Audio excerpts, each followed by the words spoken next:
우리에게 주신 하나님의 말씀은 베드로전서 1장 13절에서 17절까지 말씀입니다. 베드로전서 1장 13절에서 17절까지 말씀입니다.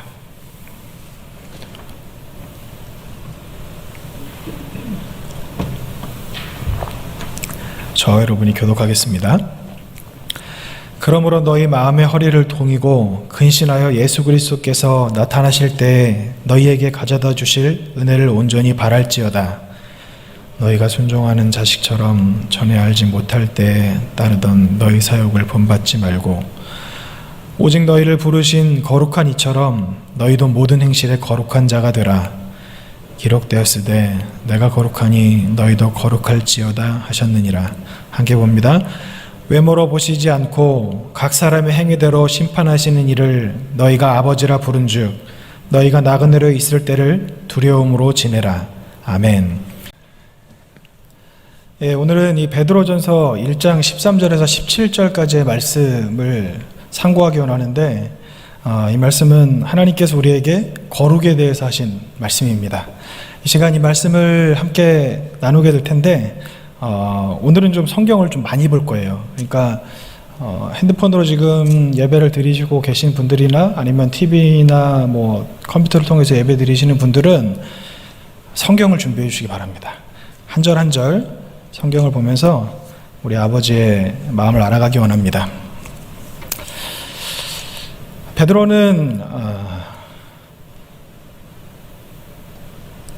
하나님을 믿는 자들에게 편지를 썼습니다. 그 편지를 쓴 내용이 오늘 베드로전서 그리고 베드로후서의 내용인데 특별히 이 13절부터 17절까지는 하나님께서 우리들을 부르신 그 부르심에 대해서 이야기하고 계시는 것이고 그 부르심에 대해서 거룩이라는 것으로 귀결시켜서 결론을 내리고 있습니다. 먼저 13절부터 우리가 함께 보겠습니다. 베드로전서 1장 13절 그러므로 너희 마음의 허리를 동이고 근신하여 예수 그리스도께서 나타나실 때에 너희에게 가져다 주실 은혜를 온전히 바랄지어다. 너희 마음의 허리를 동이라 이렇게 시작을 하고 있는데요. 여기서 말씀하시는 마음이라고 하는 것은 생각 그리고 뭐 사고방식, 인식 이렇게 볼 수 있습니다.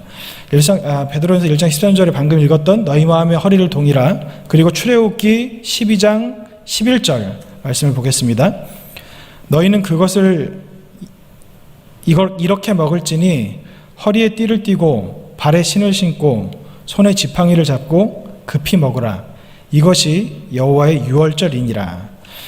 베드로는 마음의 허리를 동이라고 말씀하고 계시면서 출애굽 직전에 이스라엘 백성들에게 하나님께서 명령하셨던 음식을 먹을 때 허리에 띠를 띠고 급하게 먹으라고 말씀하셨던 그 말씀을 인용하고 있습니다. 이 말씀의 의미는 마음의 허리를 동이라 은유적인 표현으로 볼 수도 있고 그리고 우리가 그냥 쉽게 이해할 수 있는 것 같이 긴장의 끈을 놓지 말라 이런 뜻이 있습니다. 그러면 마음의 허리를 동인다는 것은 무엇일까? 마음은 생각인데 생각과 사고방식자 인식인데 마음을 통제하라고 말씀하시는 겁니다. 그러니까 내가 생각나는 대로 살지 말고 내가 느끼는 대로 살지 말고 이것을 통제하라. 허리를 동이라. 내 마음대로 이렇게 살지 말고 항상 긴장의 끈을 놓지 말아라 이렇게 말씀하고 계십니다. 그러면서 허리를 동이고 그 뒤에 근신하여 이렇게 말씀하시는데 근신하다는 말은 정신을 차리다, 절제하다 이런 뜻이 있습니다. 여기에 사용된 근신이라는 단어는 신약 성경에 우리가 알고 있는 흔히 보는 그 근신과는 약간 다른 단어인데 이 단어와 똑같은 근신이라고 하는 단어가 신약 성경에 6번 정도 사용됐습니다. 이 근신이 사용될 때 근신하라는 말을 쓰실 때 어떤 내용이 있었냐면 잠을 자지 말고 깨어 있어라. 주로 깨어 있어라. 깨어서 근신해라. 깨어서 기도해라. 정신을 차려라. 정신 차리고 근신해라. 이렇게 쓰였습니다. 그러니까 근신하라만 쓰인 게 아니라 정신을 차려라. 깨어서 근신해라. 깨어서 기도하고 깨어서 근신하고 기도해라. 이렇게 같이 쓰였다는 것을 알 수 있습니다.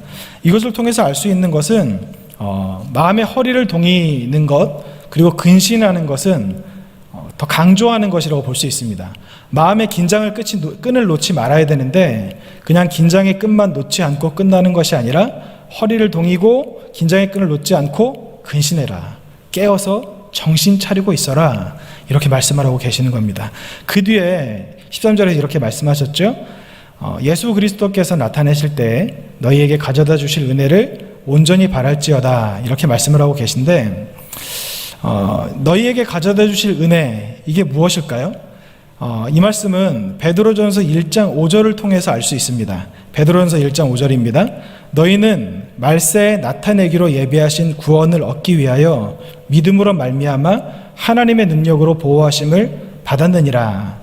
그러니까 예수님께서 다시 오실 때, 재림하실 때 우리에게 주실 것들이 여러 가지가 있는데 그것들 중에 가장 귀하고 가치 있는 것을 한 단어로 응축해서 표현한다면 궁극적인 구원입니다. 영과 혼과 육이 하나가 되어서 구원받는 것, 이것이 예수 그리스도께서 우리에게 주실 은혜라고 이렇게 말씀을 하고 계십니다. 14절로 넘어가겠습니다. 너희가 순종하는 자식처럼 전에 알지 못할 때에 따르던 너희 사욕을 본받지 말고, 이 번역이 좀 매끄럽지가 않더라고요. 그래서 제가 표준 세번역 성경을 찾아보니까 표준 세번역은 이렇게 나와 있습니다. 여러분이 이제는 순종하는 자녀가 되었으니 전에 알지 못할 때 가졌던 욕망을 따라 살지 말고 라고 이렇게 말씀하고 계신데, 여러분 여기에 잠시만 다시 띄워주시겠어요? 표준 세번역 버전 말고 개역개정 버전을 잠깐만 띄워주시기 바랍니다. 네, 너희가 순종하는 자식처럼 뒤에 전에 알지 못할 때에 따르던 너희의 사역을 본받지 말고, 이게 굉장히 중요한 말씀인데요. 뭐냐면 사도 베드로가 믿는 자들에게 편지를 썼죠. 그런데 이 믿는 자들에게 쓴 편지의 대상이 누구냐, 이걸 가지고 학자들이 좀 의견이 분분합니다. 어떤 분들은 디아스포라 유대인이다 말하는 학자들이 있고, 또 어떤 학자들은 디아스포라 유대인이 아니라 아예 이방인, 그러니까 이방인 그리스도인이다 이렇게 말씀을 하시는 경우가 있는데, 이 두 번째 주장에 굉장히 신빙성이 있어 보입니다. 그러니까 이방인 그리스도인에게 보낸 편지라는 근거를 대는 학자들이 하는 이야기가 14절에 지금 방금 읽었던 전에 알지 못할 때, 그리고 오늘 읽진 않았지만 18절에 너희 조상이 물려준 헛된 행실, 이 두 가지를 근거로 유대인이라고 보는 것보다는 이방 족속이라고 보는 것이 합당할 것이다 이렇게 주장을 합니다.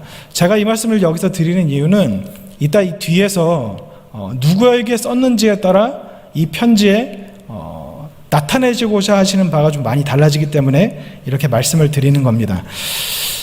이 이방인에게 쓰였던 편지라는 것을 우리에게 적용한다면 그거죠. 자연인이었을 때 따랐던 욕망을 따라 살지 말아야 한다, 이렇게 적용할 수 있고요. 13절과 14절을 좀 먼저 간단하게 정리하겠습니다. 이렇게 정리할 수 있습니다. 마음의 허리를 동이지 못하고 근신하지 못하면 우리가 알지 못할 때 따르던 우리의 사욕대로 살 수밖에 없게 되는데, 그러면 구원을 얻을 수 없다. 그러니까 근신하여 깨어있고 마음의 허리를 동이지 못하면 우리는 옛사람으로 돌아가 구원에 이를 수 없다. 이게 13절과 14절의 정리라고 할 수 있습니다. 15절로 넘어가겠습니다. 오직 너희를 부르신 거룩한 이처럼 너희도 모든 행실에 거룩한 자가 되라, 이렇게 말씀하시는데, 이게 참 부담스러운 말씀이죠. 다시 한 번만 띄워주시겠어요? 예. 오직 너희를 부르신 거룩한 이처럼 너희도 모든 행실에 거룩한 자가 되라. 거룩한 저라고 말씀하시는 게 참 부담스러운데 모든 행실이래요. 그러니까 단순히 너희가 거룩해져야 된다, 그냥 이렇게 추상적으로 말씀하시는 것이 아니라 모든 행실이라고 거룩의 범위를 정해 주시는 겁니다. 그러니까 뭐 여기에서는 거룩해도 되고 여기는 안 거룩해도 되고, 뭐 어떤 때는 거룩해야 되고 또 어떤 때는 거룩하지 않아도 되고, 이게 아니라 여기에서도 거룩하고 또 이쪽에서도 거룩하고 또 이때에도 거룩하고 또 저때에도 거룩하고 참 부담스럽죠?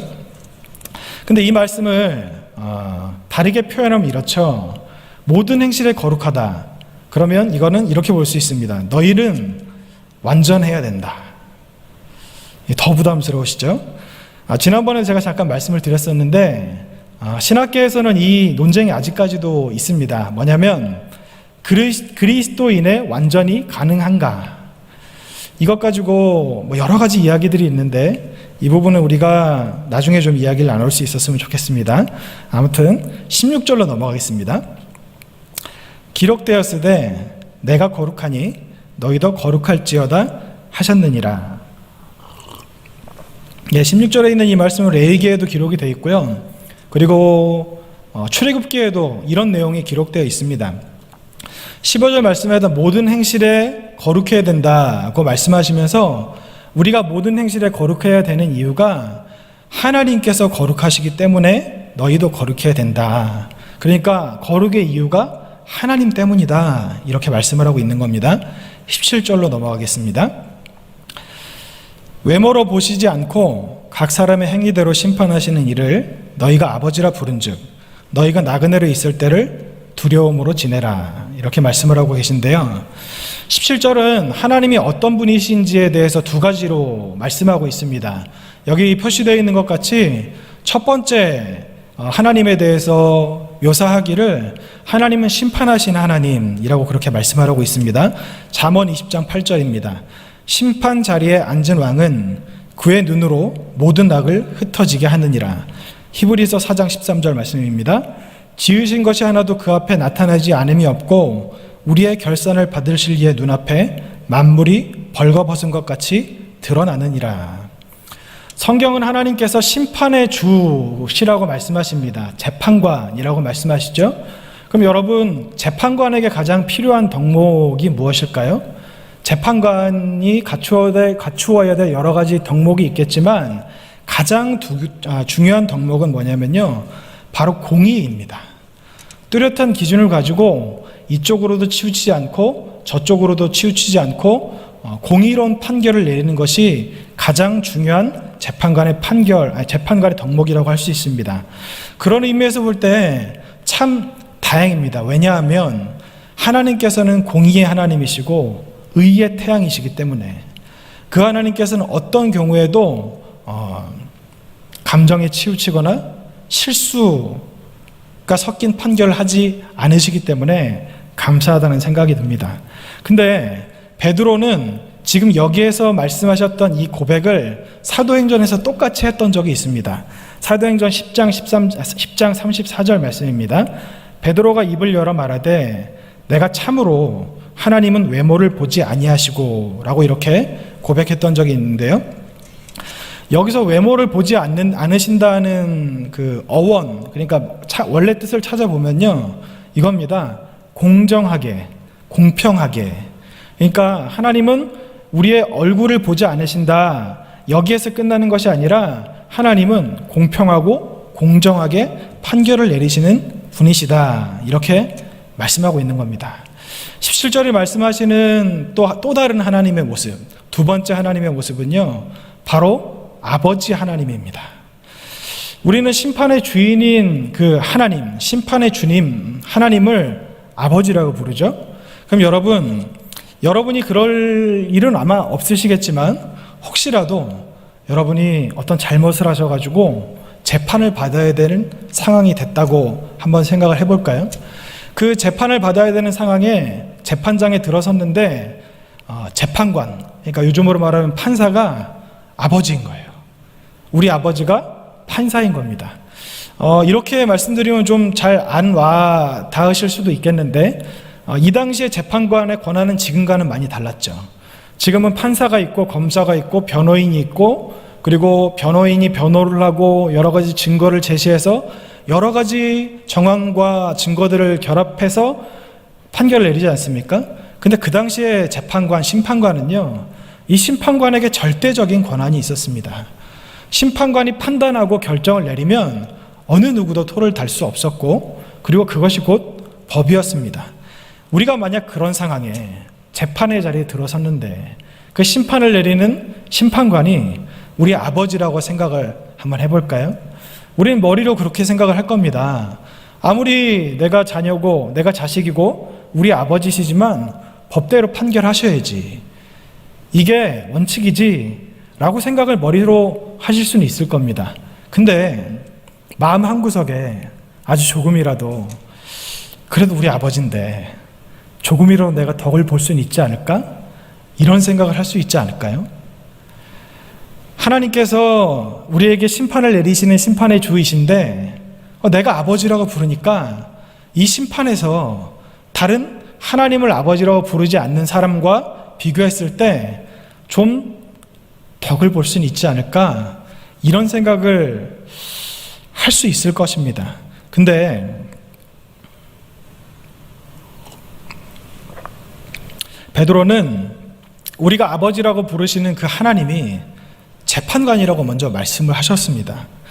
재판관에게 필요한 덕목은 아까 제가 말씀드렸듯이 공의이죠. 공평하게 판결하는 겁니다. 베드로가 말씀하는 것이 무엇입니까? 그 재판관이시고 우리의 아버지이시기도 한 하나님께서는 너희의 외모를 보시는 분이 아니라 너희가 어떻게 했는지에 따라 판결하시는 분이다. 다르게 말씀드리면 너희가 아버지라고 부르는지의 여부와 상관없이 하나님께서는 공평하게 공의롭게 판결하시는 하나님이시다. 이게 무슨 말씀이냐면요, 지금 아까 우리가 14절에서 나눴던 내용에 보면 이방인 그리스도인들에게 보낸 편지일 가능성이 크다고 말씀을 드렸지 않습니까? 근데 지금 베드로가 여기서 하시는 말씀은 뭐냐면 이거예요. 뭐냐면 이방인 그리스도인들은요, 그 당시에 이스라엘 백성들이 선민 사상을 가지고 있었고 자기들은 택함 받지 못했는데 하나님께서 예수 그리스도로 인해서 구원받을 수 있는 길을 열어주셨고, 그러니까 다른 나와 같은 이방인들은 큰 죄에 빠져 있는데 내가 하나님을 믿고 하나님의 자녀가 되었고 하나님을 아버지라 부르게 되었으니까, 그러니까 심판의 자리에서 아까 제가 말씀드렸던 것 같이 다른 믿지 않는 사람들보다는 더 덕을 볼 수 있지 않을까? 이런 생각을 했던 것으로 보입니다. 이 부분에 대해서 램지 마이클스라는 학자가 이렇게 이야기했습니다. 베드로전서에서 하나님은 유대인과 이방인을 공평하게 다루시는 분이 아니라 그리스도인들과 믿지 않는 자들을 공평하게 다루시는 분으로 언급된다. 그리스도인들은 그들이 하나님을 아버지라고 부른다고 해서 심판으로부터 면제받는 것이 아니다.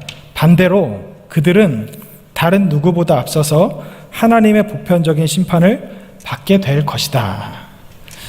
이방인에게 이런 편지를 썼던 이유가 뭐냐면요, 이 뒤에 이제 나와 있는 우리가 의의를 얻게 된 그 공로, 그리고 그 공로로 인해서 어떻게 살아야 되는지에 대해서 설명을 하시는데, 이 말씀을 통해서 알 수 있는 것은 베드로가 그렇게 말씀하시는 거죠. 너희가 이방인임에도 불구하고 하나님을 아버지라고 부르니까 구원을 당연히 받을 수 있다는 생각을 버려라.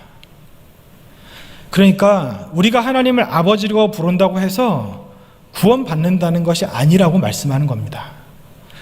유대인들은 선민, 그러니까 택하신 족속이었기 때문에 그들은 하나님을 아버지라고 부를 수 있는 특권이 원래부터 있었다고 다들 알고 계시잖아요. 그런데 그런 권한이 없던 이방인들이 이제 예수 그리스도로 말미암아 양자가 되어서, 하나님의 양자가 되어서 하나님을 아버지라고 부를 수 있는 권한을 얻게 되었다 하더라도 그것이 심판의 기준은 아니라고 말씀하는 겁니다. 그러면 우리가 하나님을 아버지라고 부르는지 여부와 상관없이 우리를 판단하시는 기준이 있다고 말씀하셨는데 그게 뭘까요? 17절 말씀 다시 한번 보겠습니다. 외모로 보시지 않고 각 사람의 행위대로 심판하신 이를 너희가 아버지라 부른즉 너희가 나그네로 있을 때를 두려움으로 지내라. 심판의 기준은요, 우리가 아버지라고 부르는 것과 전혀 상관없이 우리의 행위가 심판의 기준이라고 말씀하고 있는 겁니다. 오늘 말씀에 15절에 행실이 나오고 그리고 이 17절에 행위가 나옵니다. 한글로 보면 행위와 행실이 같은 별로 그렇게 다르지 않은 단어인 것 같잖아요. 그런데 원어를 찾아보면 15절에 나와 있는 행실과 17절에 나와 있는 행위는 완전히 다른 단어입니다. 15절에 나와 있는 행실은요, 삶의 태도, 사고방식, 어떤 생각을 가지고 있는지 내면적인 부분을 이야기한다고 한다면 17절에 나와 있는 행위는 그가 어떻게 살아왔는지, 그러니까 그가 살아오면서 해왔던 일들이 눈으로 보이는 것, 그러니까 일이라고 할 수 있습니다. 삶의 방식은 어떤 의도와 생각을 가지고 살아가는지 의역하면 삶의 태도라고 할 수 있고요. 17절에 나와 있는 행위는 그러니까 행실이 모여서 삶의 방식, 어떻게 가지고 있는 그 사람이 가지고 있는 삶의 태도가 모여서 쌓인 것이 행위로 나타난다는 겁니다. 그러니까 이렇게 말씀드리면 약간 오해가 될 수도 있는데 행실이 모여서 행위라는 결과가 나오는 거예요. 근데 여러분, 이거는 알고 계시다시피 뗄래야 뗄 수 없는 사이이죠. 바른 생각을 가진 사람이 바른 삶을 사는 것 아닙니까? 그러니까 15절에 나와 있는 행실과 17절에 나와 있는 행위가 완전히 다른 단어임에도 불구하고 이 둘은 하나라고 볼 수도 있다는 겁니다. 하나님께서 우리를 심판하시는 기준이 각 사람의 행위라고 말씀을 하셨는데, 그러면 이 행위가 도대체 무엇을 구체적으로 말씀하시는 걸까요? 17절 말씀을 다시 한번 보겠습니다. 외모로 보시지 않고 각 사람의 행위대로 심판하신 이를 너희가 아버지라 부른즉 나그네로 있을 때를 두려움으로 지내라. 여기 보시면 지내라, 그 끝에 두려움으로 지내라, 여기에 표시가 되어 있는데 15절에 나와 있는 행실이라는 단어 있죠. 그거하고 이 두려움으로 지내라의 지내라가 같은 단어입니다. 한글로는 완전히 다른 단어 같은데 어근이 똑같아요. 어원도 같고요. 같은 의미를 가지고 있습니다. 그러니까 15절에 있는 행실, 그리고 17절에 있는 지내라는 이런 뜻이 있어요. 돌이키다, 돌아서다. 행실과 11절에 있는 지내다, 이게 돌이키다, 돌아서다, 이런 뜻이 있는데 이거를 해석하면 이렇죠. 너희가 그냥 살고 싶은 대로 살아, 너희가 하고 싶은 대로 해, 이게 아니라 하나님께로 너희의 몸을 돌이키고 생각을 돌이키고 하나님을 바라보며 살아라, 이 뜻이 되는 겁니다. 근데 여러분, 여기 나와 있는 행실과 지내다, 이 돌이키다와 비슷한 단어가 신약 성경에 또 나오는데요. 우리가 잘 알고 계시는 메타노이아라고 하는 회개라는 단어입니다. 회개라는 단어의 원뜻이 돌이키다, 생각을 바꾸다, 이런 뜻이 있죠. 근데 지금 말씀드린 15절의 행실, 그리고 15절과 17절의 지내다는 이 제가 방금 말씀드렸던 메타노이아, 회개와 같은 의미로 쓰입니다. 이게 무슨 말씀인지 좀 헷갈리실 텐데, 사도행전 3장 19절 말씀을 보겠습니다. 그러므로 너희가 회개하고 돌이켜 너희 죄 없이 함을 받으라. 이같이 하면 새롭게 되는 날이 주 앞으로부터 이를 것이요. 여기 앞에 나와 있는 회개가 제가 방금 말씀드린 메타노이아고요. 돌이켜가 아까 15절과 17절에 나와 있는 행실과 지내다, 그 뜻입니다. 정리하겠습니다. 베드로전서 1장 15절 말씀을 다시 한번 보면 오직 너희를 부르신 거룩한 이처럼 너희도 모든 행실에 거룩한 자가 되라. 그러니까 이거는 이렇습니다. 우리를 심판하신 하나님께서 우리의 행위대로 심판하시는데 그 행위는 회개로 몸을 돌이키는 겁니다. 회개하고 몸을 돌이키는 겁니다. 그 회개하고 몸을 돌이킨다는 것을 한 단어로 말씀드리면 거룩입니다. 거룩, 하나님께서 원하시는 것이 바로 거룩입니다. 그럼 이런 생각이 드실 수 있을 거예요. 15절 말씀에 너희가 모든 행실에서 거룩해라. 이게 좀 마음에 많이 부딪히고 걸리잖아요. 내가 살아보니까 그게 안 되던데 어떻게 사람이 죄를 안 짓고 사는가? 성경에도 의인도 죄를 짓는다고 나와 있고 죄를 지으면 하나님 앞에 다시 회개하고 돌아오라고 나와 있는데 이게 도대체 가능한 일인가? 이런 생각을 가질 수도 있고요. 그리고 이게 되는 일인가? 가당키나 한 일인가? 하나님께서는 왜 우리에게 이렇게 높은 기준을 요구하시는가?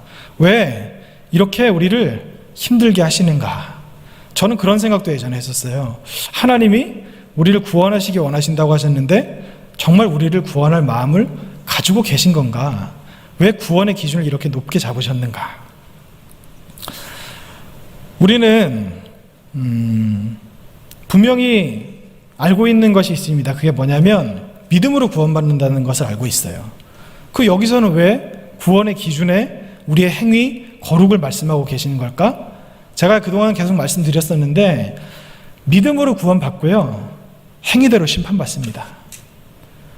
믿음으로 인해서 우리가 구원받을 수 있는 자격이 주어지고 그리고 그 믿음대로 어떻게 살아왔는지의 그 행위에 따라 심판을 받습니다. 여러분, 믿음 있는 사람은 어떻게 살까요? 우리는 믿음과 행위에 대해서 굉장히 이렇게 따로 떼어놓고 생각을 하는 경우가 많거든요. 근데 여러분, 이건 둘이 떼어놓을 수가 없는 거예요. 믿음 있는 사람은 어떻게 삽니까? 믿음이 있는 사람은 믿음대로 사는 거죠. 믿음대로 사는 사람은 어떻게 사는 건가요? 정직하죠. 진실하죠. 사랑하죠. 남을 속이지 않죠. 관용을 베풀죠. 이게 믿음이 있는 사람 아닙니까? 정말로 믿음이 있다면 그 믿음은 반드시 행위라는 결과를 산출하게 됩니다. 행위는요, 믿음의 결과입니다.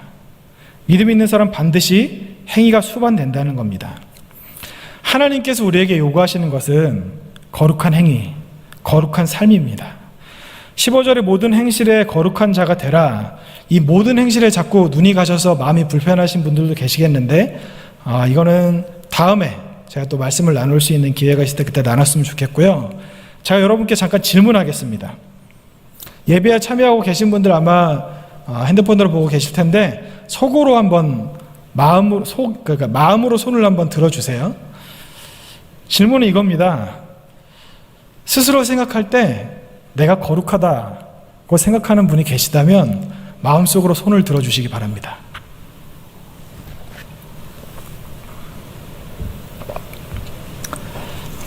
혹시 드신 분이 계실 수도 있는데 모든 행실에 거룩하라, 이게 부담스러운 말씀인데 이 모든 행실에 거룩하라 해서 모든 행실을 빼고 거룩하라만 남아도 사실은 부담스럽죠. 그러니까 하나님은 왜 우리에게 이렇게 거룩하라고 하시는 걸까요? 도대체 왜 우리에게 이런 큰 부담을 주시는 걸까요? 그 이유를 알기 위해서 오늘 본문을 다시 한번 돌아보아야 합니다. 1장 13절 말씀입니다.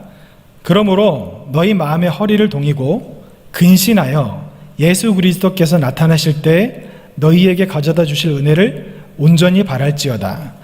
너희 마음의 허리를 동이고 근신해야 예수님께서 우리에게 주실 은혜, 그 구원을 받을 수 있다고 말씀하시는 거고요. 14절에 너희가 순종하는 자식처럼 전에 알지 못할 때에 따르던 너희 사역을 본받지 말고, 그러니까 마음의 허리를 동이고 근신해야 구원을 받을 수 있다고 말씀하시는 이유는 마음의 허리를 동이고 근신해야 전에 알지 못할 때 따르던, 그러니까 옛사람의 성품이 나타나지 않기 때문에, 우리가 근신하고 깨어있지 않으면 예수 그리스도와 함께 십자가에 못 박힌 우리의 옛사람, 옛 자아가 다시 살아나기 때문에 이렇게 말씀을 하고 계시는 겁니다. 그런데 베드로의 이 말씀을 바울이 똑같이 했어요. 로마서 12장 2절 말씀입니다. 너희는 이 세대를 본받지 말고 오직 마음을 새롭게 함으로 변화를 받아 하나님의 선하시고 기뻐하시고 온전하신 뜻이 무엇인지 분별하도록 하라, 이렇게 말씀하시는데요. 베드로는요, 다 눈으로 보고 계시겠지만 그 14절 말씀을 보시면 베드로는 너희의 미래를 위해서 너희의 과거와 단절하라, 이렇게 말씀하고 계신 것이고, 그리고 바울은 너희의 미래를 위해서 현재 너희의 모습과 단절하라, 이렇게 말씀하고 계신 겁니다. 그러니까 이게 다르게 표현하고 있는 것 같지만 사실은 이거예요. 너희의 생각을 바꿔라.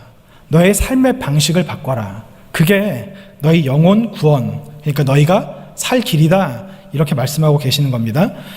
베드로전서 1장 14절과 로마서 12장 2절 말씀을 같이 한번 보겠습니다. 표시된 곳을 주목해서 봐주시기 바랍니다. 베드로전서 1장 14절입니다. 너희가 순종하는 자식처럼 전에 알지 못할 때에 따르던 너희 사역을 본받지 말고, 그리고 로마서 12장 2절 너희는 이 세대를 본받지 말고 라고 이렇게 말씀하고 계시는데요. 자, 다음으로 넘어가서 베드로전서 1장 14절부터 15절, 그리고 로마서 12장 2절 말씀 다시 한번 보겠습니다. 너희가 순종하는 자식처럼 전에 알지 못할 때에 따르던 너희 사역을 본받지 말고 오직 너희를 부르신 거룩한 이처럼 너희도 모든 행실에 거룩한 자가 되라. 이거하고 로마서 12장 2절에 표시된 오직 마음을 새롭게 함으로 변화를 받아 하나님의 선하시고 기뻐하시고 온전하신 뜻이 무엇인지를 분별하도록 하라. 똑같은 거예요. 너희가 전에 알지 못할 때에 따르던 사역을 본받지 말고랑 너희는 이 세대를 본받지 말고가 같은 말이고요. 그리고 너희를 부르시니가 거룩한 이처럼 너희도 모든 행실에 거룩한 자가 되라와 지금 로마서 12장 2절에 마음을 새롭게 해서 변화를 받으라, 분별하라, 이게 같은 말씀인 겁니다. 단어와 표현 방식은 차이가 있지만 베드로가 바울은 같은 말을 하고 있는 겁니다. 그러면 거룩한 행실에 대해서 조금 더 알아보기 위해 방금 우리가 읽었던 로마서 12장 2절을 봐야 되는데 거기에 이렇게 나와 있어요. 하나님의 선하시고 기뻐하시고 온전하신 뜻이 무엇인지를 분별하라. 이거를 한마디로 하면 그거죠. 하나님의 뜻이 무엇인지를 분별하라. 이것에 대해서 우리가 알 수 있으려면 다른 곳 성경을 한 번 더 봐야 되는데 구약에 나와 있습니다. 미가 6장 8절입니다. 사람아, 주께서 선한 것이 무엇임을 내게 보이셨나니 여호와께서 내게 구하시는 것은 오직 정의를 행하며 인자를 사랑하며 겸손하게 내 하나님과 함께 행하는 것이 아니냐. 주께서 선한 것이 무엇인지를 보여주셨거든요. 주께서 선한 것이 무엇인지를 보여주셨는데 이 보여주신 것은 뭐냐면 이거예요. 주님께서 보여주셨다는 것은 하나님께서 우리에게 원하시는 것. 다시 한번 띄워주세요. 여호와께서 내게 구하시는 것, 이것은요, 다른 말로 하면 우리를 향한 하나님의 뜻이라고 할 수 있습니다. 그러니까 이 로마서 12장 2절에 나와 있는 하나님의 뜻이 이 미가 6장 8절에 나와 있는 것과 겹친다는 거예요. 로마서 12장 2절에는 다시 띄워주세요. 이 세대를 본받지 말고 하나님의 뜻대로 살라, 이렇게 말씀하시면서 미가 6장 8절에 그 하나님의 뜻이 정의를 행하고 인자를 사랑하며 겸손하게 내 하나님과 함께하는 것이라고 말씀하고 계십니다. 좀 잘 이해를 하실 수 있게 제가 설명을 하고 있는지 모르겠는데 좀 더 가보겠습니다. 이번에는 성경이 세 구절인데요. 제가 읽어보겠습니다. 로마서 12장 2절 말씀인데 오직 마음을 새롭게 함으로 변화를 받아 하나님의 선하시고 기뻐하시고 온전하신 뜻이 무엇인지를 분별하도록 하라. 그리고 이 뜻이 여호와께서 내게 구하시는 것은 오직 정의를 행하며 인자를 사랑하며 겸손하게 내 하나님과 함께 하시는 것이 아니냐. 하나님의 뜻이 이거라는 거죠. 그런데 오늘 본문에 오직 너희를 부르신 거룩한 이처럼 너희도 모든 행실에 거룩한 자가 되라, 이렇게 말씀하시는 겁니다. 그러니까 제가 지금까지 쭉 설명드렸던 이 모든 말씀, 그러니까 모든 행실과 하나님께서 우리를 판단하시는 기준이 뭐냐면요, 바로 한마디로 말씀드리면 거룩입니다. 하나님께서 우리에게 가지고 계신 하나님의 뜻은 우리가 거룩해지는 겁니다. 그래서 하나님께서 내가 거룩하니 너희도 거룩하라, 이렇게 말씀하시는 겁니다. 본문 16절을 다시 보겠습니다. 기록되었으되 내가 거룩하니 너희도 거룩할지어다 하셨느니라. 여러분, 이 말씀은 레위기 11장 44절과 45절에 걸쳐서 기록되어 있는 말씀이거든요. 여러분, 레위기를 읽어보신 분들은 아시겠지만 레위기의 주된 내용은 거룩입니다. 제사와 그 규례에 관한 내용인데 레위기를 보면 내용이 이렇죠. 너희는 제사를 드릴 때 어떤 제물을 드려야 되는데 어떤 제물은 정하고 어떤 제물은 부정하다. 정한 제물은 이런 것이고 부정한 제물은 이것인데 부정한 것은 이렇게 나누어지고 부정한 것을 정하게 하려면 이런 일을 해야 된다. 그리고 제사를 드릴 때 이 제물을 받는 방법은 어떤 제물은 이렇게, 또 어떤 제물은 이렇게. 그러니까 살아가는데 너무 복잡한 거예요. 우리가 레위기를 읽으면서 혹시 여러분들 중에 레위기 읽으시면서 재미있다, 감동적이다, 은혜된다, 이런 경험을 하시는 분들이 많으실까요? 아니면 지루하다, 못 읽겠다, 건너뛰고 싶다, 이런 생각을 하시는 분들이 많으실까요? 저도 성경을 창세기부터 읽기 시작하면 레위기에서 가슴이 답답합니다. 너무 어렵고 아직도 잘 못 알아듣겠어요. 근데 하나님께서 우리가 읽는 것도 힘든 이 규례와 이 율법들을 왜 정해주시고 이스라엘 백성에게 지키게 하셨을까? 우리 읽는 것도 힘든데 이스라엘 백성들은 이렇게 살려면 얼마나 힘들었을까? 그 생각 해보지 않으셨습니까? 왜 하나님께서 이스라엘 백성에게 이런 규례를 정하고 지키게 하셨고 그것을 통해서 거룩하라고 말씀하셨을까요? 그 이유는요, 거룩해야 하나님과 함께 할 수 있기 때문입니다. 모세가 시내산에 올라갔을 때 하나님께서 모세에게 명령하셨습니다. 너희 이스라엘 족속 중 어떤 사람도 이 산에 오르지 말아라. 오르는 자는 즉시 죽게 될 것이다. 실제로 모세만 올라갔고 여호수아는 중간까지 따라가고 끝까지 못 올라갔지만 그랬습니다.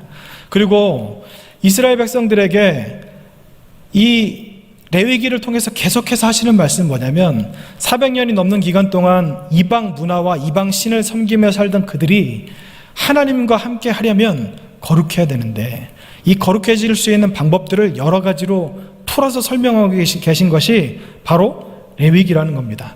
부정한 그들이 정하게 되게 하기 위해서, 그래야 하나님과 함께 할 수 있기 때문에 거룩하라고 말씀하시는 겁니다. 미가 6장 8절입니다. 사람아, 주께서 선한 것이 무엇임을 내게 보이셨나니 여호와께서 내게 구하시는 것은 오직 정의를 행하며 인자를 사랑하며 겸손하게 하나님과 행하는 것이 아니냐. 여기서 행하다의 원뜻을 보면요, 동행하다, 함께 길을 가다, 함께 길을 걷다, 이런 뜻이 있습니다. 학자들마다 견해가 좀 차이가 있긴 하지만 이 구절에 대해서 이렇게 해석하는 학자들이 있습니다. 하나님께서 우리에게 원하는 것인 동행을 하기 위해서 우리는 정의를 행하고 인자를 사랑하고 겸손해야 한다. 다시 한번 말씀드리겠습니다. 하나님께서 원하시는 것인 동행을 하기 위해서는, 하나님과 동행을 하기 위해서는 정의를 행하고 인자를 사랑하며 겸손해야 한다. 이렇게 해석하는 학자들이 있습니다. 하나님은 우리가 동행하기 원하시는데 그러기 위해서 정의를 행하고 인자를 사랑하며 겸손해야 된다. 즉 거룩해야 하나님과 함께 할 수 있다. 거룩해야 하나님과 동행할 수 있다. 이렇게 말씀하시는 겁니다. 여러분, 요즘에 여행을 참 가기가 힘든 세상이 됐는데 단체 여행 말고 내가 어떤 곳으로 여행을 떠나야 한다면 누구와 함께 가고 싶으세요? 돈 많은 사람? 물주가 될 사람과 함께 가고 싶으십니까? 아니면 맛집을 많이 아는 사람? 아니면 처음부터 끝까지 계획을 알아서 다 짜는 사람? 사람들에게 물어보면 여러분들도 아마 비슷하실 텐데 정말로 여행 가고 싶은 사람은요, 돈 많은 사람도 아니고 계획을 잘 짜는 사람도 아니고 맛집을 많이 하는 사람도 아니고 나와 말이 통하는 사람입니다. 나와 말이 통하지 않는 사람하고 여행 가면요, 끔찍하죠. 얼마나 끔찍하겠어요.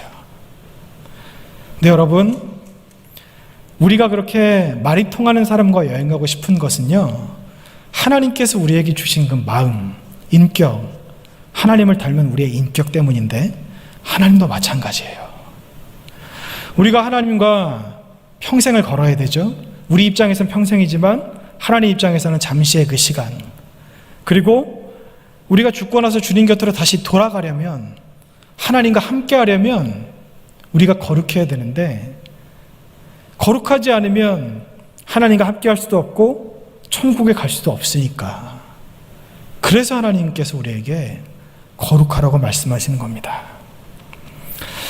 사랑하는 영주의 성도 여러분, 거룩은요, 모든 믿는 자들이 걸어야 될 성화의 길 끝자락에 있는 도달해야 될 지점이기도 하고, 또 거룩은 모든 믿는 자들이 시작해야 될 그 성화의 길 첫 시작에서 만날 수 있는 것입니다. 거룩은 어떤 아주 높은 수준의 믿음을 가진 사람이 거룩해질 수도 있지만, 우리가 하나님을 믿는 그 믿음과 의로 말미암아 거룩해질 수 있다는 겁니다. 그래서 하나님께서는 내가 거룩하니 너희도 거룩할지니라 이렇게 말씀하시는 겁니다. 하나님은요, 우리에게 높은 기준을 정해두시고 너희는 이 수준을 넘어서야 돼, 너희는 이것 최소한 이 정도는 해야 돼, 그래야 나의 자녀라고 할 수 있어, 이렇게 우리를 힘들고 어렵게 하시는 하나님이 아니십니다.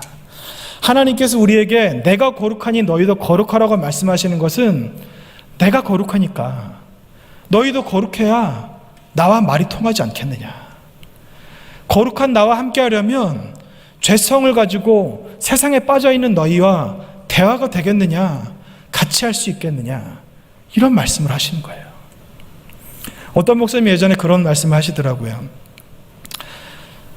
그냥 농담 삼아 하신 말씀인데, 천국 가면 참 심심할 것 같대요. 천국 가서 뭐 놀러 다니는 것도 아니고 재미있는 게 있는 것도 아니고 24시간 하나님 앞에 찬송하고 말씀 듣고 경배하고 얼마나 지루하겠느냐, 이렇게 말씀하시면서 하나님을 믿지 않는 사람이 천국에 가면 그게 지옥일 거다, 이런 말씀을 하셨거든요. 이게 무슨 말씀일까요?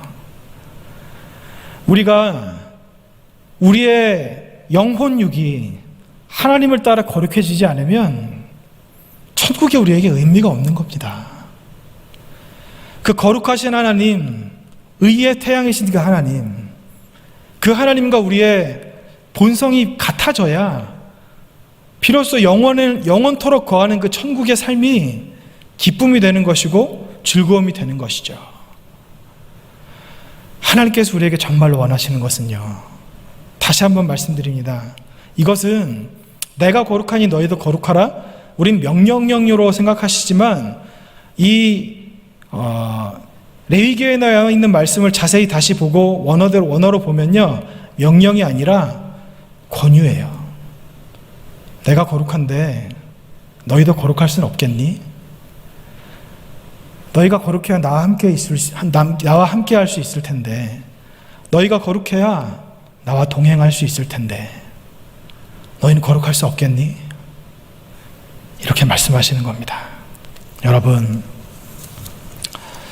하나님은 우리에게 어려운 것을 요구하시는 하나님이 아니세요. 만약 이 거룩이라고 하는 것이 정말 어려운 거라면 하나님께서 우리에게 모든 행실에서 거룩하라고 하셨을까요? 우리가 다 거룩해질 수 있는 겁니다.